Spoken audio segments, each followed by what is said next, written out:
they finally sat down to determine her fate? Yes, absolutely. I think by allowing the jurors to ask questions, they're cutting to the chase of what they're really looking for. So I believe the jury questions tell you exactly where they're leaning when a verdict comes in.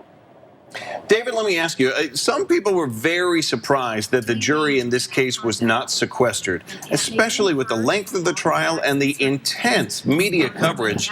It would be almost impossible to believe that the jury members didn't accidentally at some point see some media coverage of this trial. How do you think that may have impacted not only how they trying to stay away from that type of material, but then also knowing how big of a circus it is outside the courthouse, how that may have impacted them as well?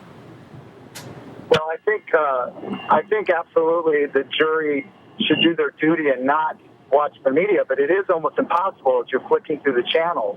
And I do think it does have an effect, and if I was the judge, I would have sequestered this jury, especially once national media gets involved.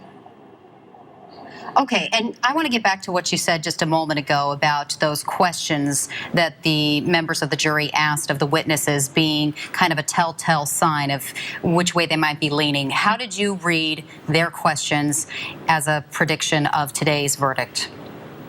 Well, the questions were definitely favorable to the prosecution. I don't believe they were favorable to the defense. And the sheer number of questions that were pro-prosecution, in my mind, indicates that they're probably leaning towards a first-degree verdict, if I had to guess. I also thought if they would have drifted into next week, it would have been more likely that a second-degree verdict was coming. But this is incredibly fast for a 16-week jury trial. And the rule of thumb is the quicker the jury verdict, the more likely it is going to be guilty. Now, there's exceptions with O.J.